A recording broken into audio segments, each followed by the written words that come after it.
the fundamental is Tawheed, knowing about the oneness of Allah. So we go through the 5 pillars, and the first pillar is really the belief in Allah. Who is Allah? How do you worship Allah? What are the names and attributes of Allah? How do we avoid committing shirk? Because very simply, what is Tawheed?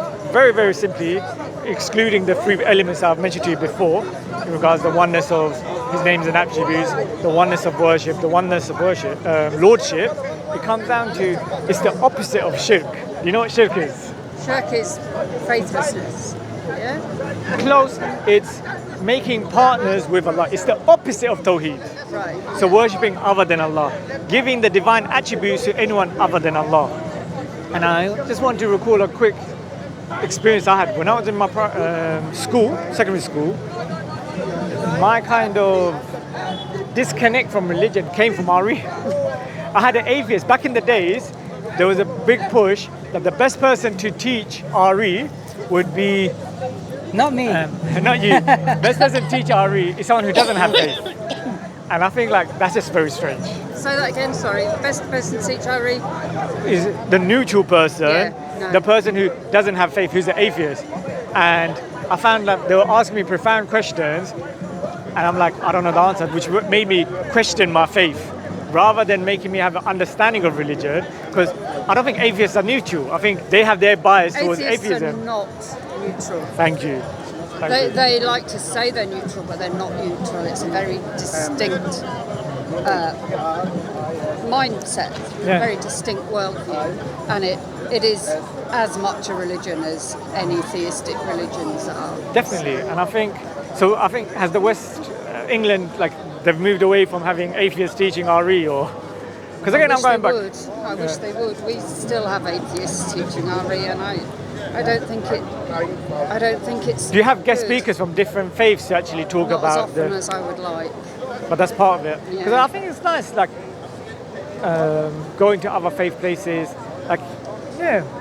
So I sincerely appreciate your time. Have you ever I know you had a conversation previously. Did anyone offer you a translation of the Quran? Yeah, they did. I already have a translation of the Quran. Probably not the one you've got, but I already have one. No, you'd be surprised. Because honestly speaking, I think it's interesting, like the preservation of the Quran. Do you know about the Birmingham manuscript? Birmingham manuscript is like in Birmingham, we have carbon dated Qurans in the lifetime of the Prophet Muhammad. Oh wow, yeah, that's impressive.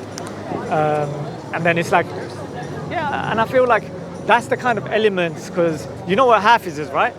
What? Hafiz, someone who's memorized the Quran. Oh yeah. The last school that I was at, there was a boy who was learning that. Yeah. Working towards that. Yeah. And His parents were so incredibly proud of him.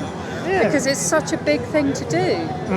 I know several people who have memorized the Quran, word for word, letter for letter, in Arabic, and I think it's one of those things that highlights something that the culture and the heritage of Islam and Because the the preservation. Quran was spoken before it was ever written. It's not Definitely. it's not like the Christian Gospels, which were written down to be what they were written down. The Quran is meant to be spoken. It's meant to be heard, and so I can see the value of somebody actually learning to recite it, because that's as close as you can get to how it was in the beginning.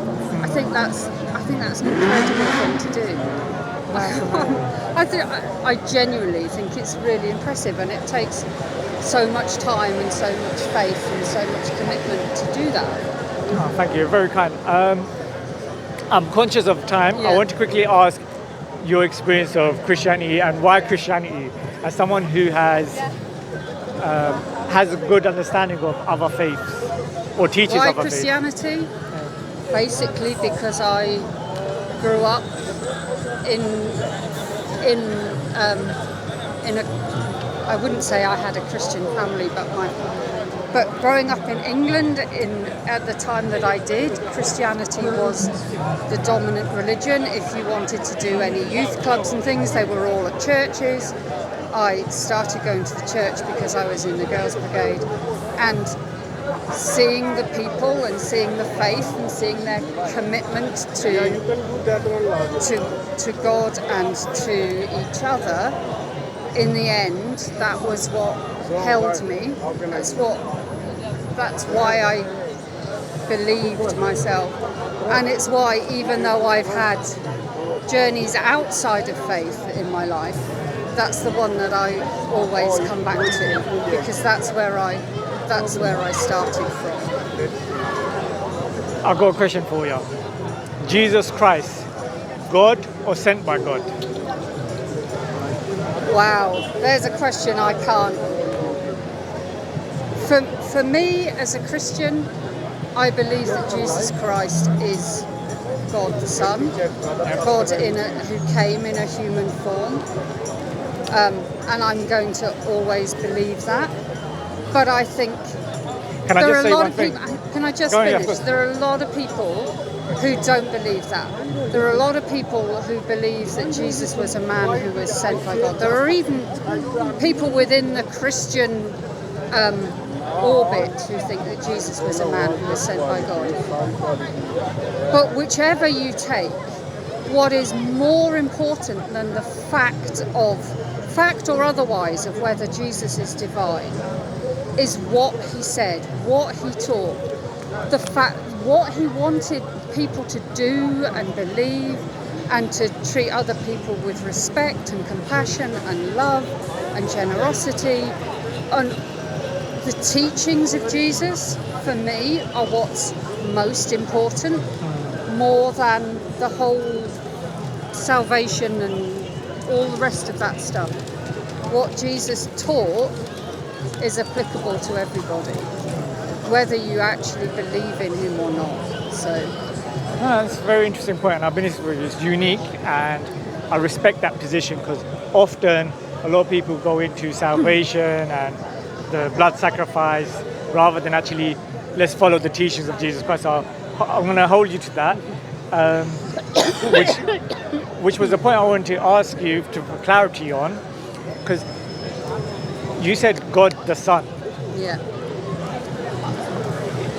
I don't think there's any biblical reference for ever being God the Son. Absolutely There's Son, No, the Son of God, but not God the Son. You are absolutely right.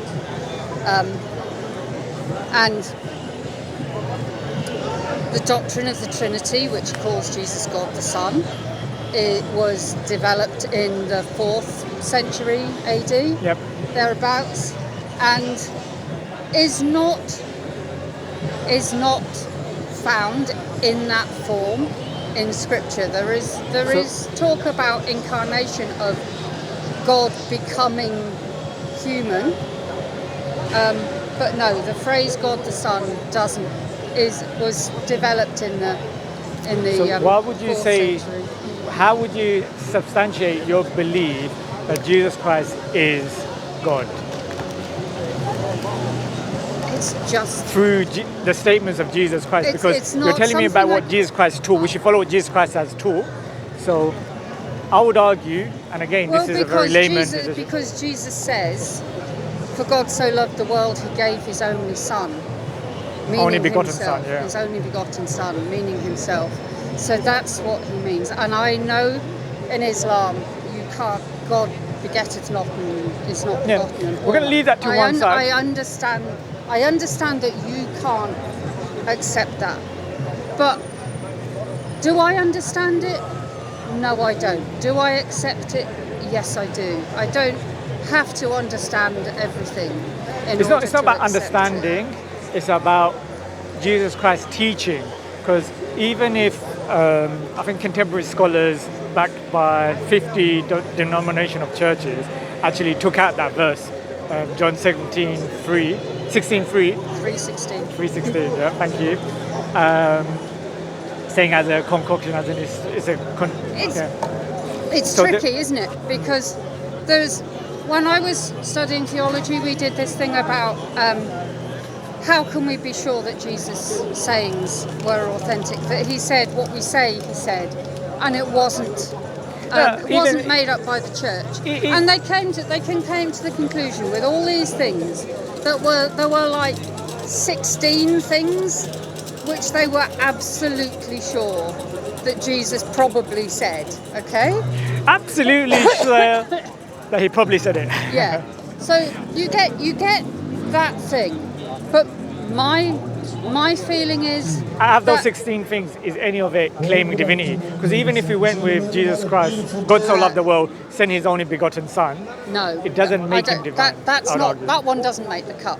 Yeah. And I don't think there aren't many doctrines that do make doctrinal statements that do make the cut, because they could have been made up by the church and put back. So are we following the teachings of Jesus Christ? The fundamental teachings?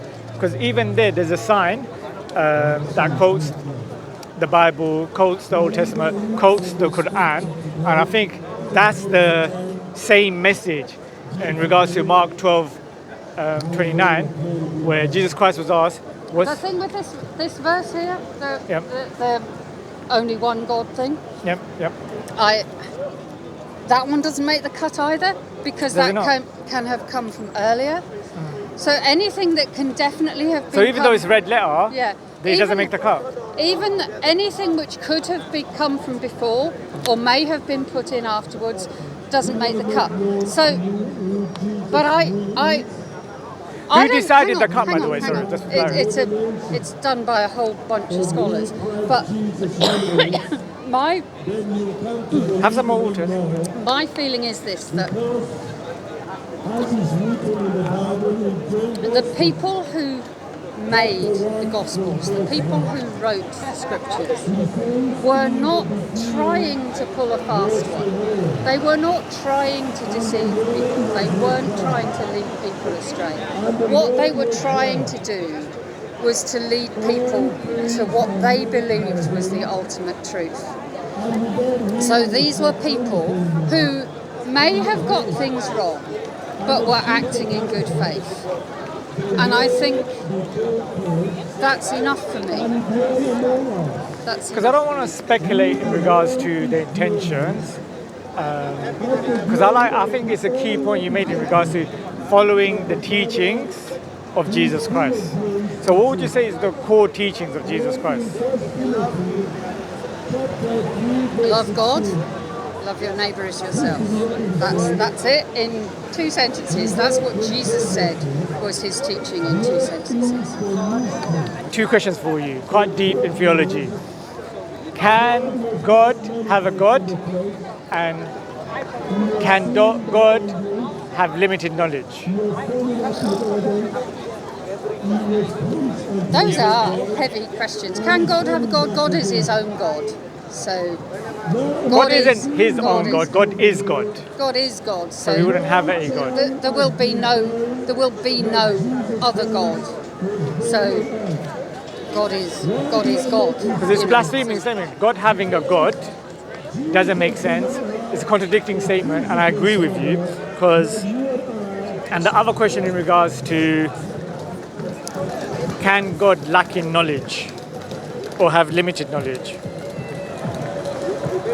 I don't think so. Because God knows all. everything. Thank you very much. I would genuinely love to stay and talk to you all day, because this has been fascinating. So I just got my really phone have out to very get quickly to give you reference where Jesus Christ said that I must leave you now to your Father, to my Father, to your God and to my God. And Jesus Christ himself didn't know when the hour was. So thank you so much. I really appreciate your time. And anytime you're passing through, please do feel free to talk to us. I've really enjoyed your insight and your time. It's been really interesting talking to you. So Take care. It's not strong enough for a crunch. Can I give you a mini one? No, I really. She has a copy. I already have a copy. She's in the process of studying it. How did you find it? I think she needs to go, so we need to respect that. Because I talked to her before we stopped her, so I Yeah. come back for desserts, you know? Come back for... Madam, You know thanks so what? much. I come this way often. I'm sure I'll speak to you again. Would you like a leaflet? We never Take care, madam. deceitful, we always... Thank you so much. I really appreciate the time, and we're just going a little bit of recording there. Unless you understand Bengali, the brother was speaking Bengali. Alhamdulillah, may Allah bless you all, and make dua for the teacher, her hidayat, because she's talking about few interesting things, and I find it interesting that she left when we was going to go into more of the statements of Jesus Christ, and herself agreed that God cannot have a God. God must have all knowledge, and Jesus Christ showed that he didn't know when the hour was, nor and the fact that he has a God. So that's worth noting. So thank you all, and may Allah bless you. Assalamu alaikum wa rahmatullahi wa barakatuh. That is why God became a man, but without sin. Yeah, it's called history generalization. يشهد